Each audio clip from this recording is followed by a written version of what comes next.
Hindi amoy pawis. Hindi rin amoy opisina o usok ng tambutso mula sa mga jeepney sa tondo. Ito ay amoy ng pabango ng babae. Matamis pero matapang. Isang amoy na hindi dapat nasa mamahaling polo ni Miguel.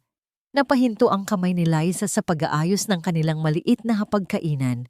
Sa kanyang harapan, ang kaning lamig at ang nag-iisang pritong galunggong ay tila nanunuya sa kanyang paghihintay. Kumabog ang dibdib niya. Isang kabog na pamilyar, pero laging masakit. Bumukas ang pinto ng kanilang masikip na apartment. Pumasok si Miguel, ang asawa niya. Iniluwa siya ng gabi, pagod at gusot ang damit, pero may dalang kakaibang kislap sa mga mata na hindi para sa kanya. Miguel, bati ni Liza. Sinubukan niyang gawing normal ang kanyang boses. Dumaan lang si Miguel sa kanyang likuran, ni hindi siya tinapunan ng tingin.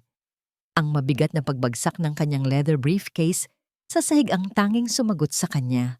Kumain ka na ba? Tanong ulit ni Liza. Kahit alam na niya sa amoy pa lang na galing ito sa isang hapunan na hindi niya inihanda. Busog ako, maikling sagot ni Miguel habang nagluluwag ng kanyang kurbata. Tumingin ito sa salamin na nakasabit sa dingding, inaayos ang sarili, na para bang may tinitiyak na bakas na kailangang burahin. Tumayo si Liza at lumapit. Nasanay na siyang maging anino, maging hangin. Nasanay na siyang unahin ang kapaguran ng asawa bago ang sarili niyang mga tanong. Pagod ka na naman, sabi niya. Ang mga salita ay halos pabulong. Umupo si Miguel sa kanilang kama na bakal, ang nag-iisang kama na kasya sa kanilang kwarto. Napabuntong hininga ito, isang hiningang puno ng inip at pagod na hindi maintindihan ni Liza kung saan nanggagaling. Lumuhod si Liza sa kanyang harapan, gaya ng lagi niyang ginagawa tuwing gabi. Dahan-dahan niyang tinanggal ang mamahaling sapatos na katas ng kanilang mga pangarap. Habang ginagawa niya iyon, muling sumampal sa kanya ang pabango. Napapikit siya. Bigla, naaalala niya ang amoy ng inihaw sa kalye, ang init ng kanilang mga kamay na magkahawak habang naglalakad sa ilalim ng mga bituin sa tondo. Naalala niya ang isang baso ng palamig na kanilang pinagsaluhan. Ang tamis ng ngiti ni Miguel habang sinasabi sa kanya, "Tandaan mo, Liza, darating ang araw, bibigyan kita ng buhay na hindi mo pinangarap. Ngayon, ang buhay na yon ay may amoy ng kasinungalingan. Huwag na, ako na," sabi ni Miguel. Biglang binawi ang kanyang paa. Napatanga si Liza. Ang mga kamay ay naiwang nakabitin sa hangin. "Magpapahinga na ako," sabi ni Miguel, at humiga na ito sa kama. Agad na tumalikod sa kanya.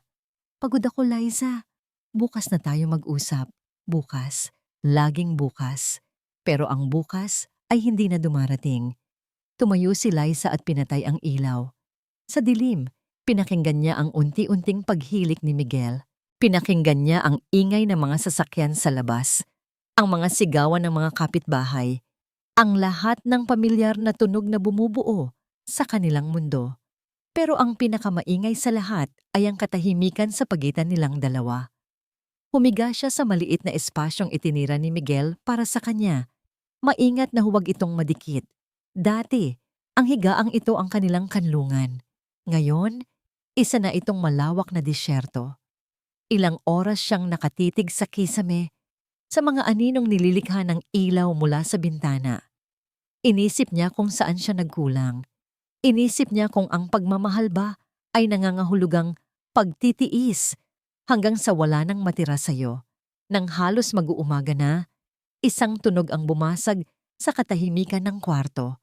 Hindi ito malakas, pero sapat na para tumago sa puso ni Liza. Isang mahinang pag-vibrate. Nagmula ito sa cellphone ni Miguel na nakataob sa maliit na mesa sa tabi ng kama. Unti-unting umilaw ang screen nito. Sa dilim, nabasa ni Liza ang isang pangalan na kumislap sa screen. Isang pangalan na hindi kanya. Clara. Napigil ni Liza ang kanyang hininga. At sa isang saglit, Tila huminto ang pag-ikot ng kanyang munting mundo. Malamig ang hangin sa loob ng conference room. Eksakto, kontrolado.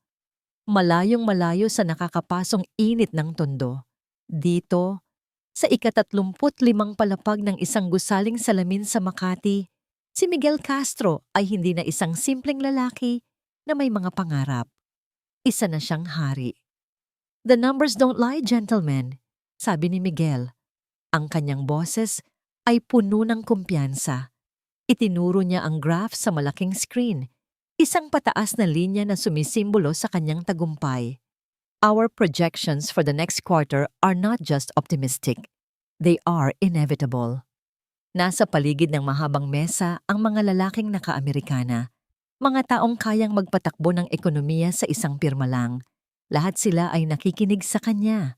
Sa kanya. Ang lalaking galing sa tondo. Isang matamis na ngiti ang sumilay sa labi ng babaeng nakaupo sa kanyang kanan. Si Clara Vega. Kung si Miguel ang hari, si Clara ang reyna sa konkretong gubat na ito. Nakasuot ito ng pulang bestida na sumisigaw ng kapangyarihan. Ang kanyang pabango ay humahalo sa amoy ng mamahaling kape at pera sa loob ng silid. Nang matapos ang presentation, palakpakan ang umalingaw-ngaw. Isa-isang lumapit ang mga board members kay Miguel. Kinakamayan siya, binabati. Pero ang tanging hinihintay niya ay ang sasabihin ni Clara. Impressive as always, Miguel, sabi ni Clara nang sila na lang ang naiwan. Dahan-dahan, inilapat nito ang kanyang kamay sa braso ni Miguel. Ang kanyang mga kuko ay perpektong pula, isang maliit na apoy sa ibabaw ng kanyang itim na suit. You're meant for bigger things, Miguel. Don't let anything hold you back. May kung anong kuryente ang gumapang sa balat ni Miguel mula sa dampi ng daliri ni Clara. Ang mga salitang yon. Iyon ang mga salitang gusto niyang marinig. Hindi ang mga tahimik na tanong sa mata ni Liza, hindi ang mga pangaral ng nakaraan. I won't, sagot niya. Mas matatag kaysa sa inaasahan niya. Nang mag-isa na lang siya sa kanyang opisina, tinanaw niya ang syudad mula sa kanyang bintanang salamin. Ang mga gusali ay tila mga sundalong nakahilera, handang sumunod sa kanyang utos. Kinuha niya ang kanyang wallet para kunin ang credit card. Balak niyang magpa-deliver ng mamahaling tanghalian. Ngunit sa pagbukas niya nito, isang lumang litrato ang sumalubong sa kanya. Si Liza, nakangiti. Isang ngiting simple, totoo, at kuha sa isang lumang kamera sa may baybayin. Ang nangiting iyon ang dati niyang mundo. Biglang kumirot ang dibdib niya. Isinara niya agad ang wallet na parabang napaso. Hindi niya maiintindihan to, sabi ni Miguel sa sarili. Hindi niya maiintindihan ang pressure, ang mga sakripisyo. Paano niya maiintindihan kung ang mundo niya ay umiikot lang sa loob ng aming maliit na apartment? Ang katahimikan ni Liza na dati niyang hinahanap-hanap, ngayon ay tila isang malaking pader sa pagitan nila. Ito ay sumisigaw ng mga bagay na hindi niya masabi. Ito ay sumusumbat. Samantalang si Clara, ang bawat salita nito ay isang hagdanan, isang tulay, patungo sa mas mataas pang tagumpay. Tumunog ang kanyang cellphone. Isang pangalan ang lumitaw sa screen, Don Alfredo Santos. Ang pinakamalaki nilang kliyente, isang matandang lalaki na tinitingala sa industriya. Miguel, hiho, sabi ng boses sa kabilang linya. Magaling ang presentation mo kanina. I'm proud. Salamat po, sir, sagot ni Miguel.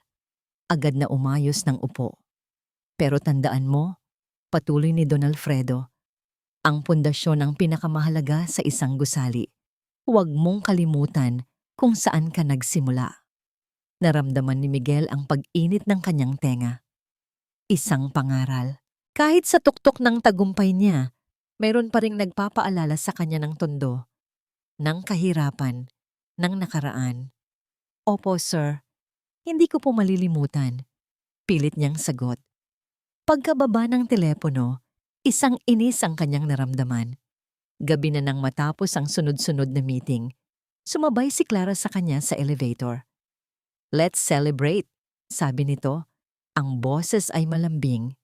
You deserve it. Dinala siya ni Clara sa isang bar na tago para lang sa mga piling tao.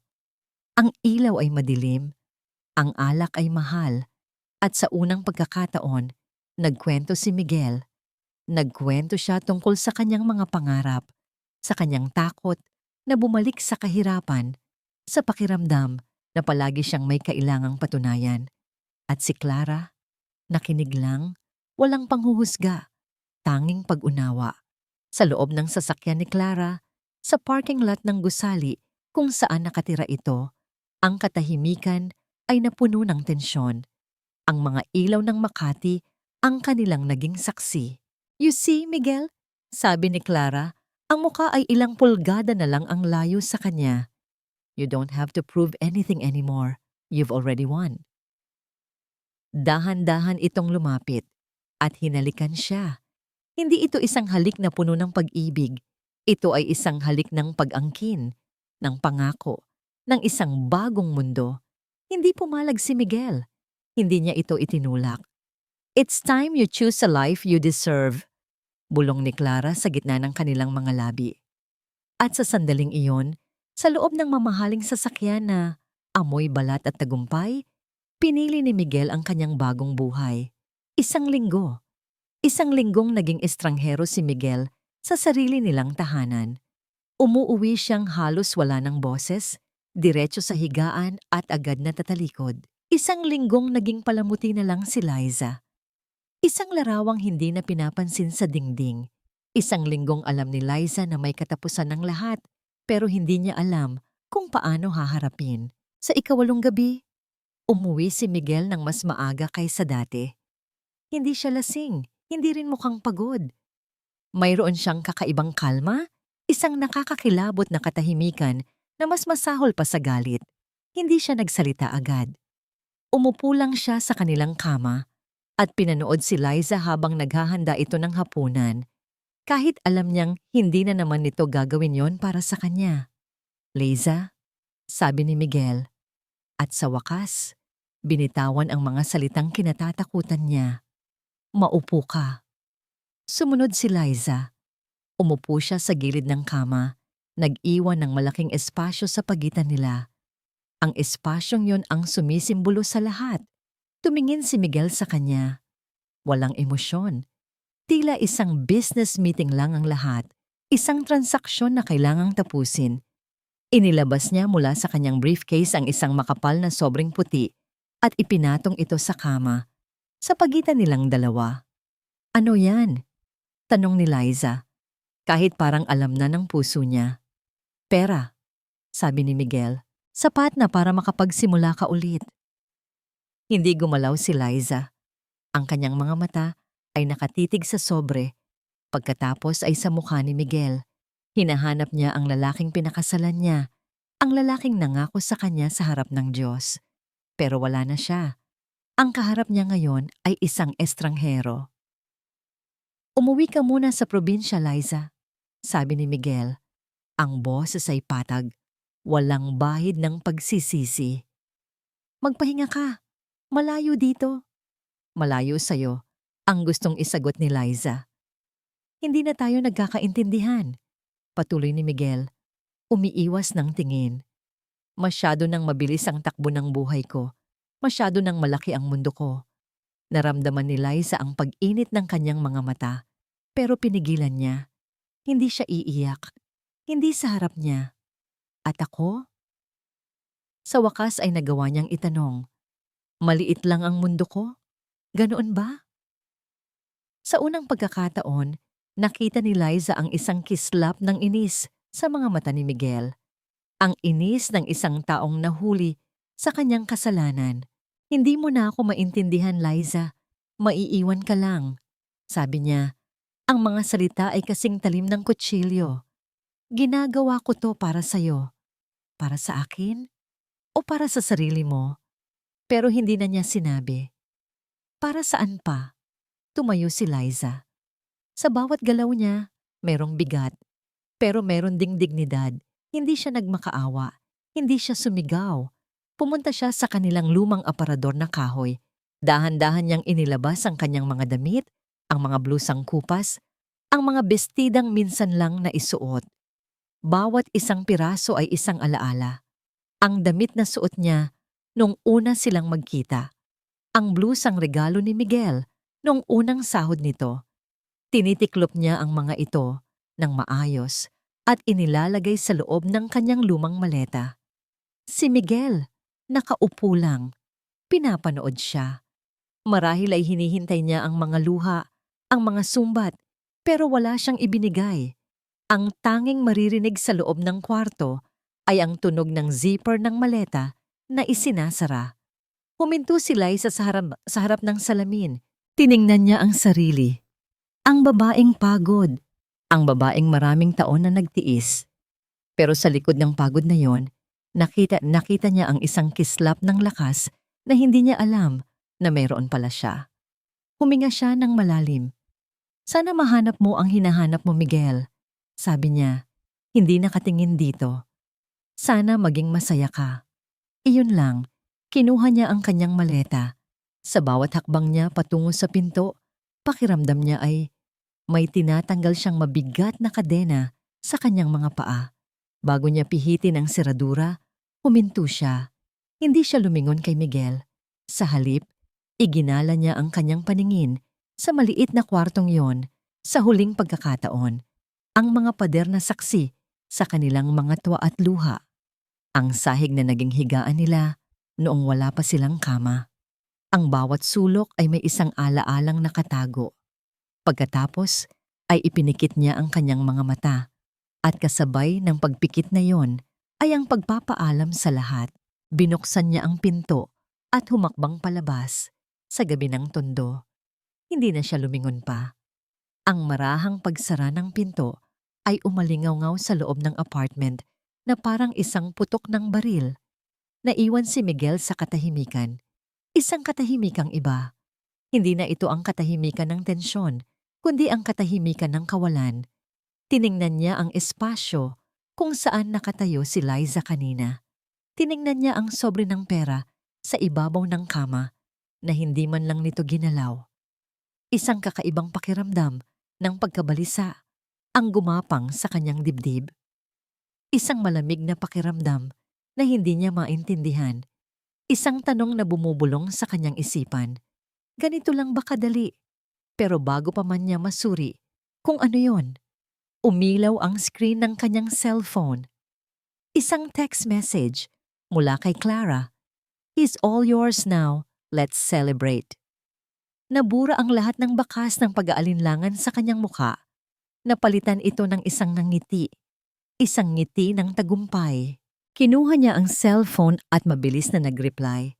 Finally, I'm on my way. Tumayo si Miguel. Itinabig niya ang sobrang may pera sa gilid ng kama. Hindi na mahalaga iyon. Ang mahalaga ay malaya na siya. Iginala niya ang kanyang paningin sa paligid. Ang apartment ay tila lalong sumikip, lalong naging luma. Ang amoy ng piniritong isda at tondo ay tila kumakapit sa kanyang damit. Kailangan na niyang makaalis dito.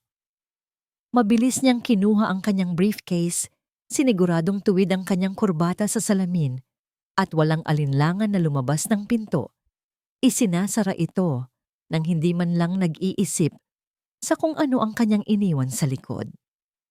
Sa labas, sa ilalim ng isang nag-iisang poste ng ilaw, tumigil si Liza. Ibinaba niya ang kanyang maleta. Hindi pa rin siya umiiyak. Huminga siya ng malalim. Nilalanghap ang pamilyar na hangin ng tondo. Sa gitna ng ingay at gulo, may isang luhang pumatak mula sa kanyang mga mata. Isa lang. Hindi dahil sa panghihinayang, kundi dahil sa wakas, tapos na ang lahat. Ang hangin sa loob ng penthouse ni Miguel ay amoy lemon at tagumpay. Dito, sa ika-50 palapag, ang ingay ng Maynila ay isang malayong bulong na lang. At ang mga ilaw ng syudad sa gabi ay parang alpombra ng mga alahas na nakalatag para sa kanya. Ito na ang buhay niya ngayon. Walang amoy ng tondo, walang sikip, walang kanin lamig. To the new king of Makati, sabi ni Clara. Itinaas ang kanyang kupita ng champagne. Ang salamin ay kumislap sa ilalim ng mga ilaw ng chandelier. Ngumiti si Miguel at itinaas din ang kanyang kupita. Ang tunog ng kanilang pag-toast ay isang matamis na musika sa kanyang pandinig. Sa atin, sagot niya, hinahaplos ang pisngi ni Clara. 1 buwan na ang nakalipas mula nang umalis si Liza. At sa loob ng 1 buwan na yon, tila 10 taon ang inangat ng kanyang buhay. Ang kumpanya niya ay lumago. Ang mga kontratang dati ay pangarap lang, ngayon ay nasa ibabaw na ng kanyang mesa. Ang apartment na tinitirhan niya kasama si Liza ay isang malayong alaala na lang, isang bangungot na sa wakas ay nagising na siya. Inalis niya si Liza at tila inalis niya ang isang sumpa. Iyon ang pinaniniwalaan niya. Kinabukasan, sa isang meeting kasama si Don Alfredo Santos, naramdaman ni Miguel na para siyang lumalakad sa ibabaw ng mga ulap. Ipinipresenta niya ang mga bagong plano. Ang bawat salita niya ay puno ng awtoridad. "Magaling, Miguel! Malaki ang tiwala ko sa'yo," sabi ni Don Alfredo pagkatapos ng meeting. Pero may kakaiba sa tingin ng matanda. Isang tingin na tila tumatagos sa kanyang kaluluwa na para bang may hinahanap itong hindi niya makita. Pero binaliwala ito ni Miguel. Para sa kanya, iyon ay tingin ng paghanga, paggalang. Sa mga sumunod na araw, si Miguel ay naging sentro ng atensyon. Sa mga party at social gatherings, palaging ipinapakilala siya ni Clara na may pagmamalaki sa boses. "Have you met Miguel Castro? He's the next big thing." Ang mga tao ay lumalapit sa kanya. Kinakamayan siya. Humihingi ng kanyang business card. Nalasing siya sa pakiramdam. Ang bawat papuri ay tila nagpapatunay na tama ang kanyang desisyon. Si Liza ay isang angkla na humihila sa kanya pababa.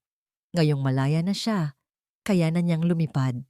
Isang hapon, habang nag-aayos ng gamit sa kanyang bagong walk-in closet na mas malaki pa sa dati nilang apartment, nakita niya ang isang lumang kahon.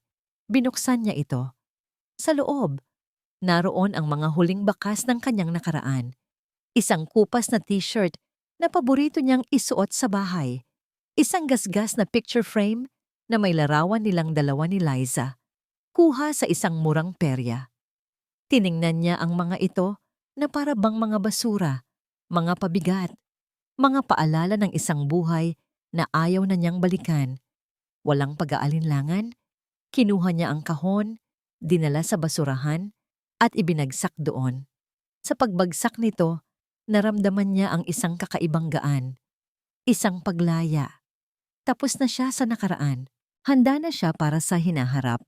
Nang gabing iyon, habang naghahapunan sila ni Clara sa isang mamahaling restaurant, tumunog ang telepono ni Miguel. Si Don Alfredo. "Miguel, hijo, may magandang balita ako sa'yo," sabi ng matanda sa kabilang linya. "Naaprubahan na ang pinakamalaking proyekto na pinag-usapan natin. Ito na ang maglalagay sa pangalan mo sa mapa." Napangiti si Miguel. "Maraming salamat po, sir. Hindi ko po kayo bibiguin." "Alam ko," sabi ni Don Alfredo. "Kaya gusto kong mag-set ng isang maliit na salo-salo para i-celebrate ito. Isang hapunan, pero gusto kong makilala kayong dalawa." Napakunot ang noo ni Miguel. "Po? Kaming dalawa?" "Oo," sagot ng matanda. "Ikaw at ang inspirasyon mo, ang babaeng nasa likod ng tagumpay mo, isama mo siya."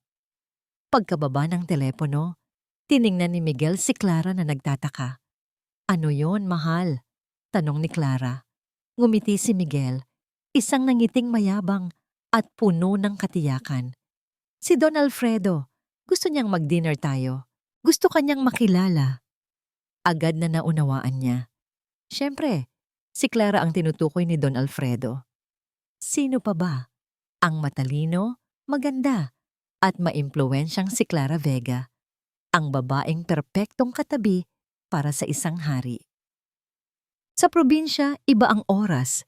Hindi ito tumatakbo, bagkus ay dahan-dahang gumagapang. kasabay ng anino ng mga puno ng mangga at ng paghuni ng mga kuliglig sa dapit hapon. Dito, sa bakuran ng kanilang maliit na bahay, natagpuan ni Liza ang kanyang sarili.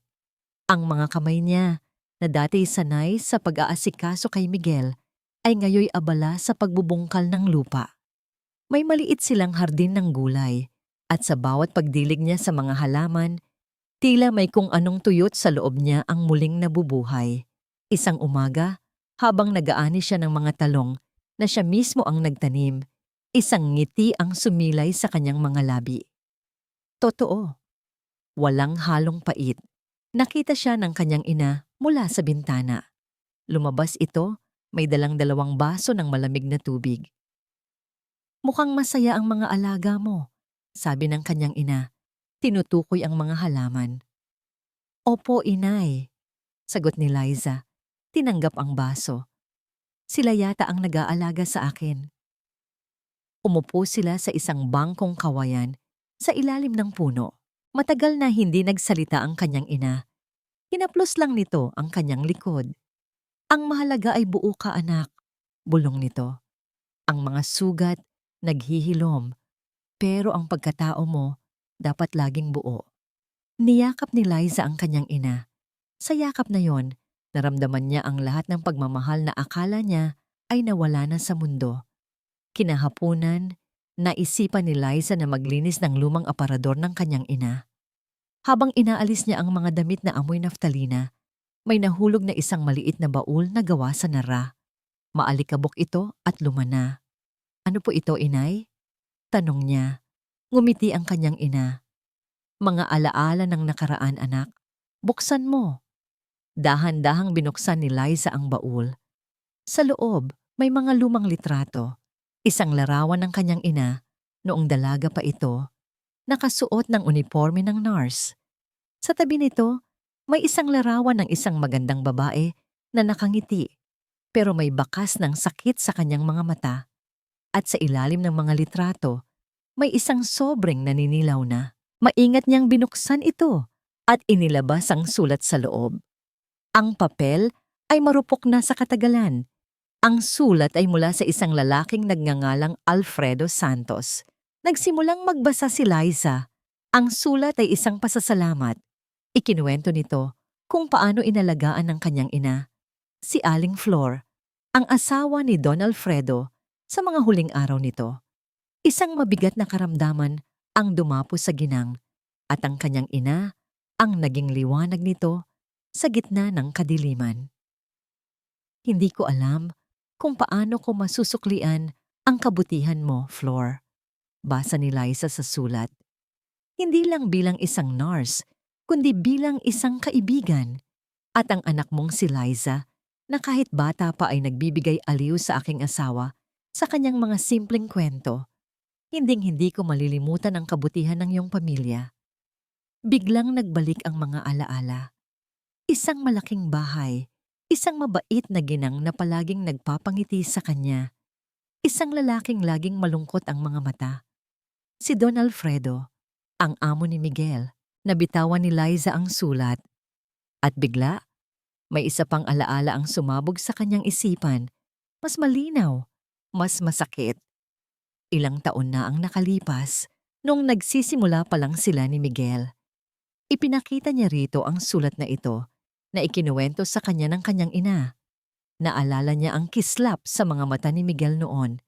Naalala niya ang eksaktong sinabi nito habang hawak ang sulat. Huwag mong iwawala yan, Liza. Sabi ni Miguel noon, ang boses ay puno ng pangarap. Ang utang na loob, hindi na babayaran ng pera. Baka yan ang maging susi natin balang araw. Napahawak si Liza sa kanyang dibdib. Hindi ito nagkataon lang. Ang tulong ni Don Alfredo kay Miguel, ang mga unang kontrata, ang tiwala. Hindi ito dahil sa galing ni Miguel. Ito ay dahil sa kanya. Dahil sa utang na loob ng matanda sa kanyang pamilya. At si Miguel, alam niya ito. Alam niya ito sa simula't simula pa lang. Ang pirma ni Miguel sa ibabaw ng kontrata ay matatag at puno ng kapangyarihan. Ito na iyon, ang kontratang magbabago sa lahat. Ang proyektong gagawin siyang alamat sa mundo ng real estate. Sa kanyang harapan, nakangiting pumalakpak si Don Alfredo Santos. Ang mga kamera ay kumislap, nire-record ang makasaysayang sandali. "Congratulations, Miguel," sabi ni Don Alfredo. Inilahad ang kanyang kamay. "This is a huge responsibility. I trust you can handle it." "Makakaasa po kayo, sir," sagot ni Miguel. Ang kanyang pagkakamay ay mahigpit at puno ng kumpiyansa. Sa gilid ng kanyang mata, nakita niya si Clara. Tumatango sa kanya na may paghanga. Pakiramdam ni Miguel ay kaya niyang abutin ang langit. Ang lahat ng kanyang pinaghirapan, ang lahat ng kanyang isinakripisyo o sinakripisyo ay nagbunga na. Siya na ang nanalo sa laro. Nang gabing iyon, sa pinakamahal na restaurant sa Makati, lumuhod si Miguel sa harap ni Clara. Sa gitna ng palakpakan ng mga estranghero, inilabas niya ang isang maliit na kahon na pilus. "Clara Vega," sabi niya. Ang boses ay nanginginig sa pananabik. "You were with me as I built my kingdom. Now, I want you to be my queen. Will you marry me?" Isang malaking diamanteng singsing ang kumislap nang buksan niya ang kahon. Para kay Clara, ito ang pinakamagandang sagot sa lahat ng kanyang mga tanong. "Yes, of course, yes," sigaw niya, at ang kanilang mga labi ay nagtagpo sa isang halik na selyado ng ambisyon at tagumpay. Ang balita ng kanilang engagement ay kumalat na parang apoy. Naging laman sila ng mga society pages. Ang kanilang kasal ay tinaguri ang Wedding of the Year. Kailangan nating magplano ng isang kasal na hinding-hindi nila malilimutan, sabi ni Clara isang araw, habang tinitingnan nila ang mga disenyo para sa kanilang imbitasyon. Isang kasal na magpapakita sa lahat kung sino na tayo ngayon. Ngumiti si Miguel. Gusto niya ang ideyang iyon. Isang malaking pagtitipon. Lahat ng mahahalagang tao ay naroon. Isang gabi para ipamukha sa mundo na si Miguel Castro ay hindi na isang basahan mula sa tondo. Habang pinagmamasdan niya si Clara na pumipili ng kulay ginto para sa kanilang mga imbitasyon, isang ideya ang pumasok sa kanyang isip. Isang ideyang madilim, malupit, at para sa kanya, perpekto. Ang huling piyesa para makumpleto ang kanyang tagumpay. "May isa pa tayong kailangang imbitahin," sabi ni Miguel. Isang kakaibang nangiti ang gumuhit sa kanyang mga labi. Napakunot ang noo ni Clara. "Sino yun? Why don't you invite her?" Biglang sabi ni Clara na parabang nabasa nito ang kanyang isip. Ang kanyang mga mata ay naglalaro, puno ng panuunokso. Let her see what she lost. Napatawa si Miguel. Iyon mismo ang nasa isip niya. Isang perpektong plano. Kinuha niya ang isang piraso ng mamahaling papel, ang kanyang pluma, at sa isang sulok ng kanilang malawak na sala na may tanawin ng buong syudad, isinulat niya ang isang pangalan. Isang pangalan mula sa nakaraan. Liza Ramos. Habang isinusulat niya ang pangalan, wala siyang naramdamang kahit anong pagsisisi. Tanging isang pakiramdam ng kapangyarihan. Ito ang kanyang huling pagpapatunay. Ang huling pako sa kabaong ng kanilang nakaraan. Gusto niyang makita ni Liza ang lahat ng ito. Ang karangyaan, ang tagumpay, si Clara. Gusto niyang makita ni Liza ang mundo niya ngayon, ang mundong sinabi niyang hindi nito maiintindihan. Gusto niyang tumayo si Liza sa isang sulok ng kanyang magarbong kasal at maisip nito kung gaano kalaking pagkakamali ang hindi pagsabay sa kanyang paglipad. Gusto niyang masaktan si Liza. "Ipadala mo to sa probinsya," sabi niya sa kanyang assistant kinabukasan.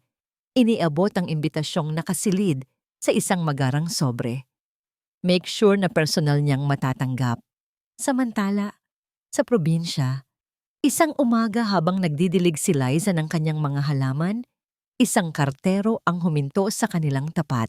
"Para po kay Ma'am Liza Ramos," sabi ng kartero. Iniabot ang isang makapal at mabangong sobre.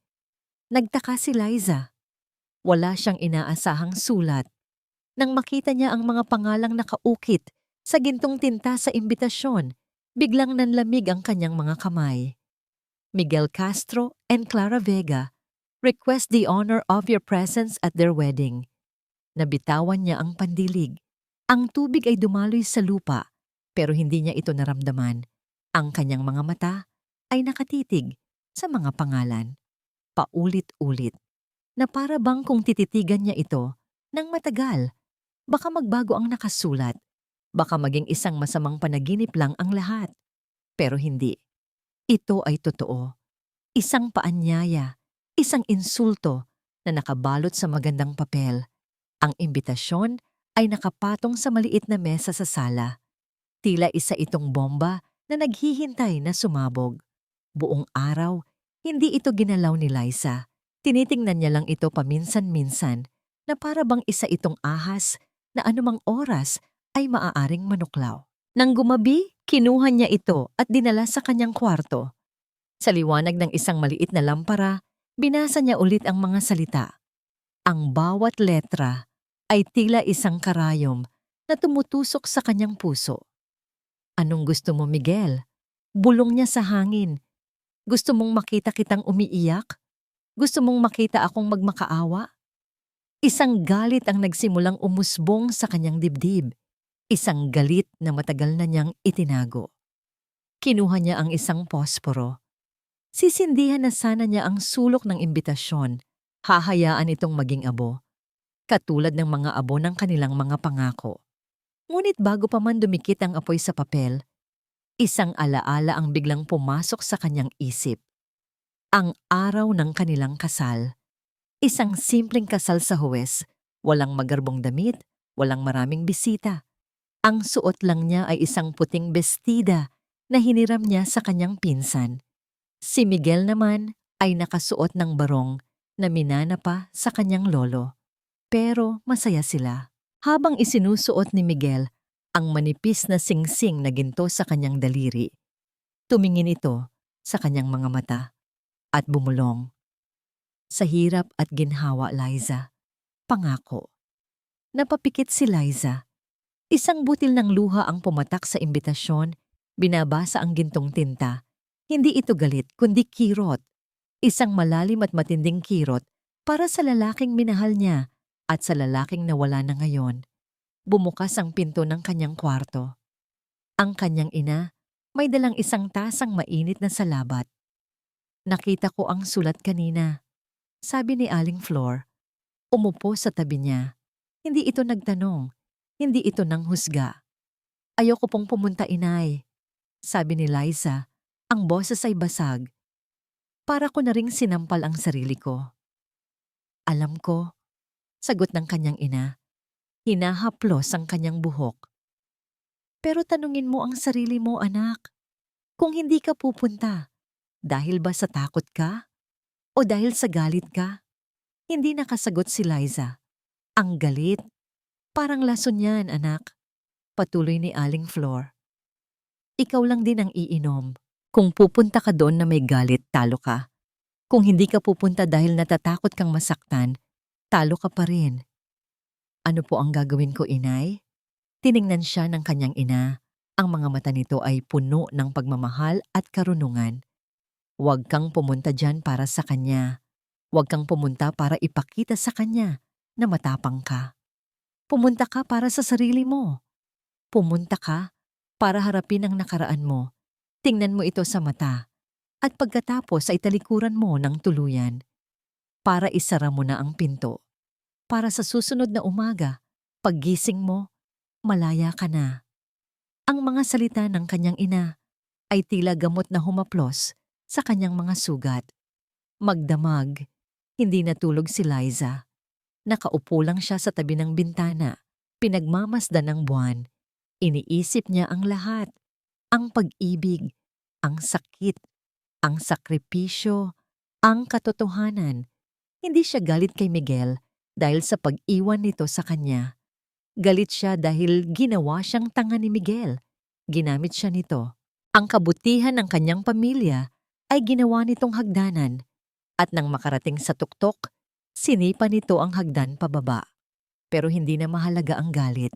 Ang sabi ng ina niya, kailangan niyang isara ang pinto.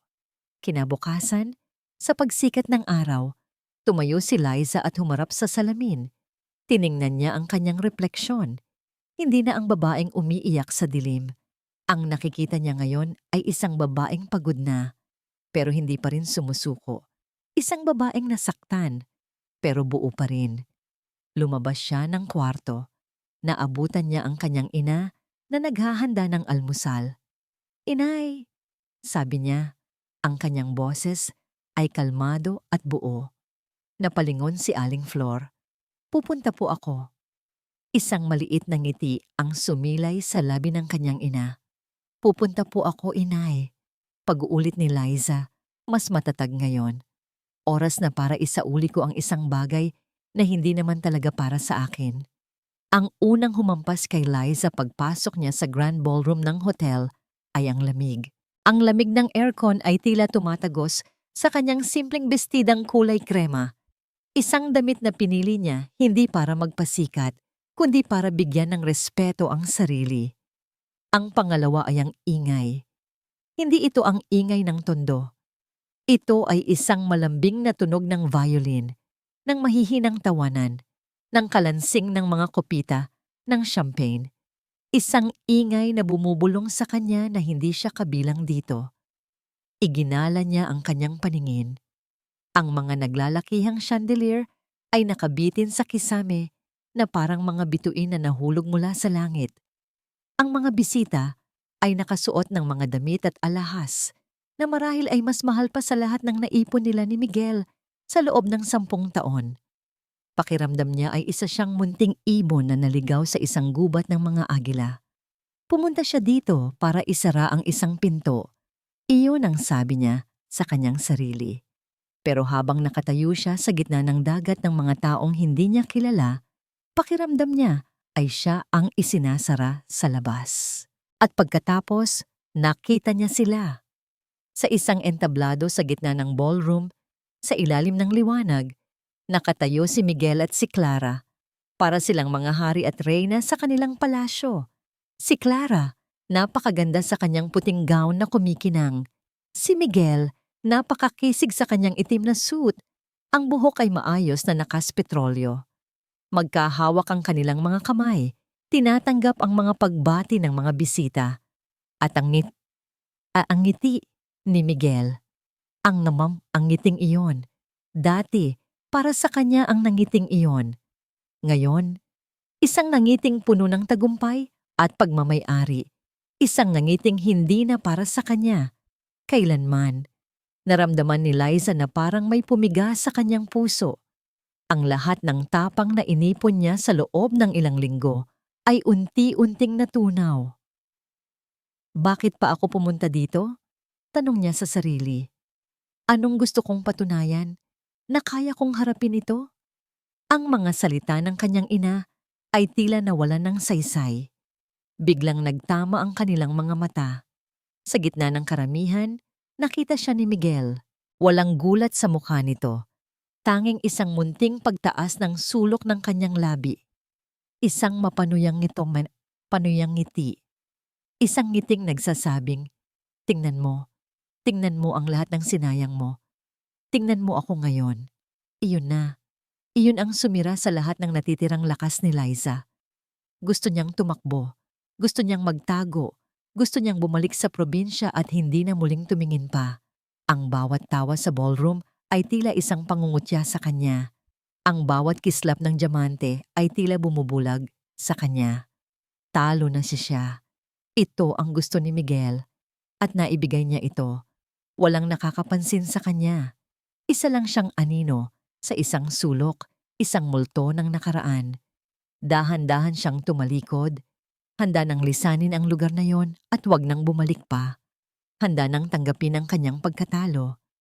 Ngunit sa kanyang pagtalikod, naramdaman niya na may isang pares ng mga matang nakatitig sa kanya. Hindi ito ang mapanuyang tingin ni Miguel. Iba ito. Maingat siyang lumingon. Sa kabilang dulo ng silid, malapit sa entablado, nakatayo si Don Alfredo Santos. Nakatitig ito sa kanya. Hindi ito tingin ng awa. Hindi rin ito tingin ng panghuhusga.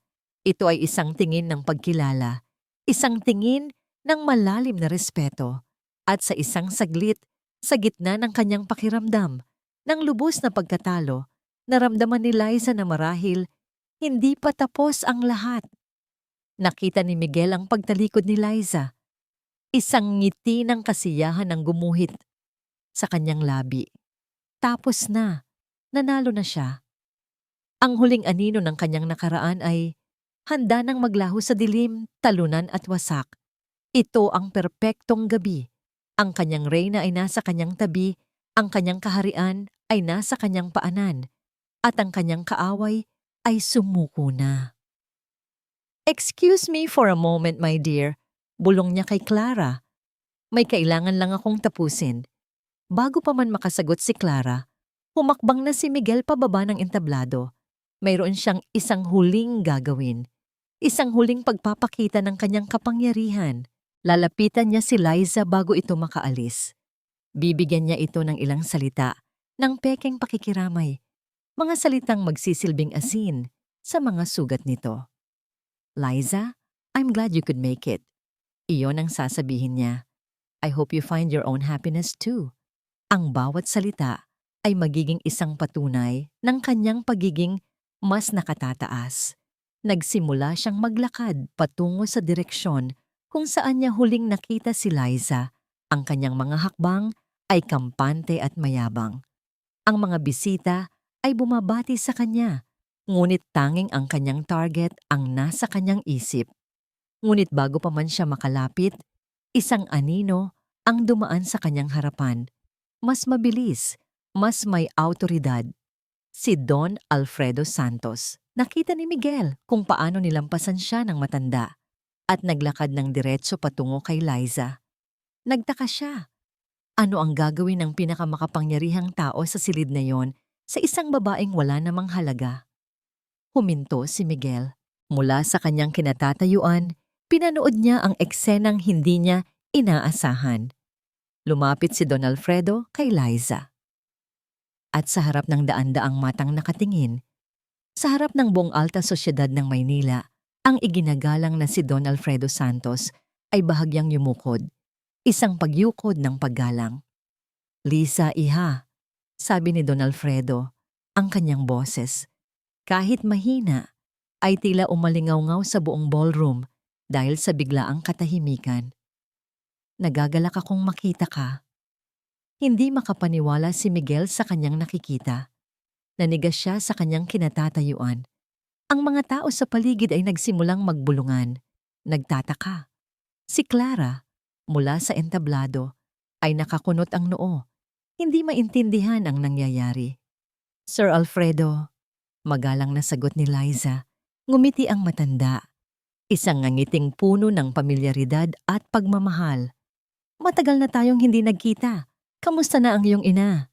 Tila nabingi si Miguel paanong. At pagkatapos, ang mga sumunod na salita ni Don Alfredo ang nagsimulang magwasak sa pundasyon ng mundo ni Miguel. Humarap si Don Alfredo sa mga naguguluhang bisita. Ang kanyang boses ay biglang lumakas. Kinuha ang atensyon ng lahat.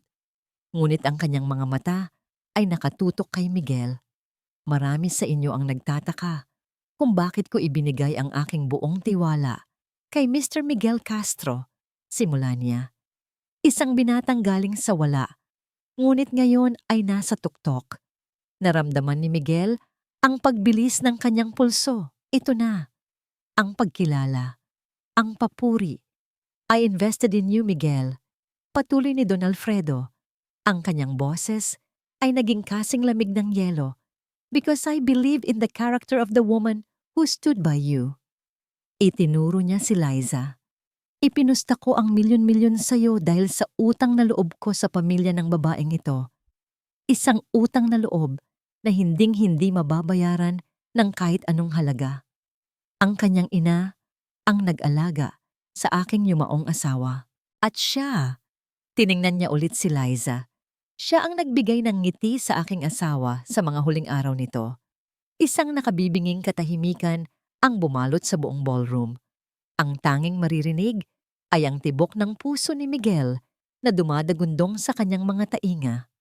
Ang kontratang ito, patuloy ni Don Alfredo, ang kanyang tingin ay muling bumalik kay Miguel, puno ng pagkasuklam. Ay ang aking huling pagsubok sa'yo. Gusto kong malaman kung ang lalaking tinulungan ko ay marunong pa ring lumingon sa kanyang pinanggalingan. Kung sa gitna ng tagumpay ay may puwang pa rin sa puso niya ang pasasalamat. Bawat salita ay isang suntok sa sikmura ni Miguel. Ang hangin ay tila nawala sa silid. Pero nabigo ako, sabi ni Don Alfredo. Ang kanyang boses ay isang hatol. You failed! Nanginig ang mga tuhod ni Miguel. Ang kanyang mundo ay gumuho sa harap ng kanyang mga mata. Lahat ng kanyang ipinagmamalaki, lahat ng kanyang inangkin, ay isang kasinungalingan pala. Isang hiram na karangalan. Tumingin si Don Alfredo sa kanyang mga abogado na nakatayo sa gilid. Isang senyas lang. Kinuha ng isa sa mga abogado ang mikropono mula sa entablado. Ang kanyang boses ay malinaw at walang emosyon. As of this moment, all contracts, partnerships, and agreements between Santos Corporation and Mr. Miguel Castro are hereby terminated. Ang mikropono ay ibinagsak sa mesa. Ang tunog nito ay bumasag sa katahimikan. Isang tunog ng pagwawakas. Ang tunog ng paghuhukom. Ang katahimikan sa ballroom ay mas mabigat pa kaysa sa pinakamalakas na sigaw. Ang mga bisita ay parang mga estatuang hindi makagalaw. Ang kanilang mga mata ay nagpapalipat-lipat mula sa nanlulumong si Miguel, sa seryosong si Don Alfredo at sa kalmadong si Liza. Para kay Liza ang oras ay tila bumagal. Wala siyang naramdamang tuwa o paghihiganti. Wala siyang naramdamang tagumpay. Ang tanging naramdaman niya ay isang malalim na awa.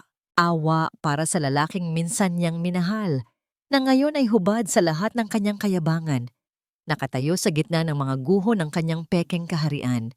Hindi na niya kailangang manatili pa. Tapos na ang sadya niya rito.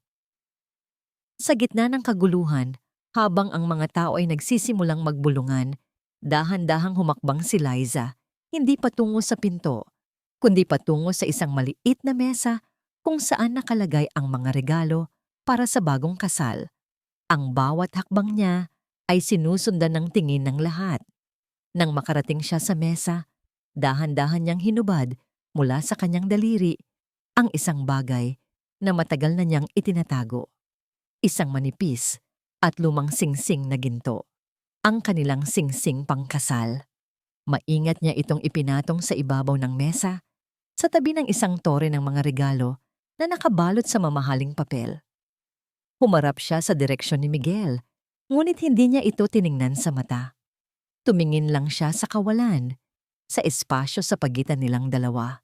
Isinasauli ko lang ang hindi sa akin. Sabi niya, ang kanyang boses ay mahina, ngunit malinaw. Hindi ito isang sumbat, isa itong paglaya. Pagkatapos noon, tumalikod na siya. Hindi na lumingon pa, nagsimula siyang maglakad palayo. Ang kanyang paglalakad ay hindi nagmamadali. Bawat hakbang ay panatag. Ang mga tao ay tila humahawi para bigyan siya ng daan na para bang isang reyna ang dumaraan. Si Miguel, nakatayo pa rin, parang binuhusan ng malamig na tubig. Ang kanyang mga mata ay nakasunod sa bawat galaw ni Liza. Ang kanyang isip ay hindi pa rin matanggap ang nangyayari. Biglang, isang malamig na boses ang bumasag sa kanyang pagkakatulala. I invest in winners, Miguel. Napalingon siya. Si Clara. Nakatayo ito sa kanyang tabi. Ang muka ay walang emosyon, na para bang isang negosyanteng kumakalkula ng kanyang lugi. Not in men who destroy their own foundation. Sa harap ni Miguel, sa harap ng lahat, hinubad ni Clara ang napakalaking diamanteng singsing na ibinigay niya. Walang pag-aalinlangan. Ipinatong niya ito sa parehong mesa, sa tabi ng luma at manipis na singsing ni Liza. Ang dalawang singsing, isang simbolo ng pangakong binuo sa hirap at isang simbolo ng kasunduang binuo sa ambisyon, ay magkatabi ngayon, parehong iniwan, parehong walang halaga. Pagkatapos ay tumalikod din si Clara at nagsimulang maglakad sa kabilang direksyon, palayo kay Miguel, palayo sa gabi na dapat sana ay gabi ng kanilang tagumpay. Ang mga bisita, isa-isa, ay nagsimula na ring mag-alisan. Walang paalam, walang pakikiramay. Mabilis silang naglaho na parang mga anino. Iniiwasan ng kahihiyan, iniiwan ng hari na wala ng kaharian. Sa loob ng ilang minuto, ang dating masayang ballroom ay naging isang malawak at malungkot na espasyo. Ang mga palamuti ay tila nanunuya. Ang mga pagkain sa mesa ay hindi nagalaw. Naiwan si Miguel sa gitna, mag-isa. Ang kanyang mga tuhod ay tuluyan ng bumigay. Napaluhod siya sa malamig at makintab na sahig sa gitna ng kanyang winasak na pangarap. Ang tunog ng kanyang paghagulgol ang tanging umalingaw-ngaw sa walang lamang silid. Samantala, sa labas ng hotel, humakbang si Liza palabas sa gabi. Huminga siya ng malalim, nilalanghap ang hangin ng syudad. Sa unang pagkakataon sa loob ng napakatagal na panahon, naramdaman niya na malaya na siyang huminga. Hindi siya nanalo, hindi siya naghiganti. Pinili lang niya ang sarili niya. At iyon pala ang pinakamatamis na tagumpay sa lahat. Lumipas ang 6 na buwan. Sa probinsya, ang init ng tag-araw ay napalitan na ng ambon ng Setyembre. Ang hardin ni Liza sa kanilang bakuran ay mas lalo pang yumabong. Kasabay nito, isang maliit na pangarap ang kanyang itinayo. Isang munting karinderya sa harap ng kanilang bahay. Tinawag niya itong kapitbahay. Simple lang ang mga lutuin, mga pagkaing nakasanayan, mga pagkaing may lasa ng tahanan. Naging mabilis ang pag-asenso nito. Dinadayo ito ng mga tao hindi lang dahil sa masarap na pagkain, kundi dahil sa ngiti ng may-ari. Isang ngiting totoo, payapa, at nagbibigay ginhawa. Isang hapon, habang nagpupunas siya ng mesa pagkatapos ng tanghalian, isang sulat ang dumating para sa kanya, galing sa Maynila. Kinabahan siya ng bahagya, ngunit nang makita niya ang pangalan ng nagpadala, napalitan ito ng pagkagulat. Galing kay Don Alfredo Santos. Maingat niyang binuksan ito. Hindi ito isang alok ng tulong. Hindi ito isang alok ng pera. Isa lang itong simpleng liham pangungumusta.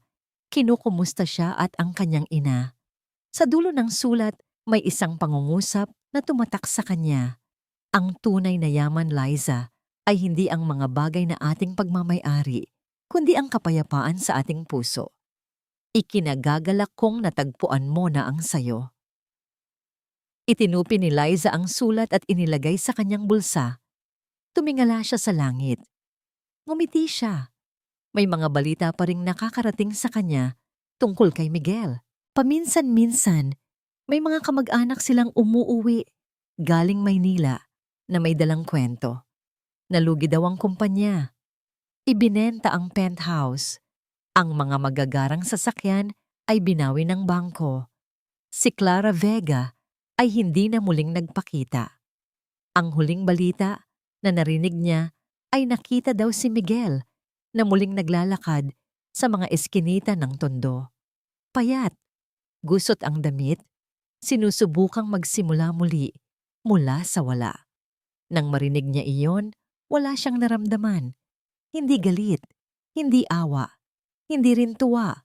Para lang siyang nakarinig ng isang kwento tungkol sa isang taong hindi niya kilala. Isang kwento mula sa isang malayong lugar, sa isang malayong panahon. Ang kabanata niya kasama si Miguel ay tuluyan ng nagsara. Nang gabing iyon, pagkatapos isara ang karinderya, umupo si Liza sa kanilang balkonahe kasama ang kanyang ina. Magkatabi silang nakatingin sa mga bituin habang umiinom ng mainit na tsokolate. "Masaya ka ba, anak?" tanong ni Aling Flor. Tumingin si Liza sa kanyang mga kamay. May mga kalyo na ito mula sa pagluluto at paghahalaman. Tumingin siya sa kanyang munting karinderya. Tumingin siya sa kanyang ina. "Opo, inay," sagot niya. Isang nangiti ang mababanaag sa kanyang mga mata. Masaya po ako.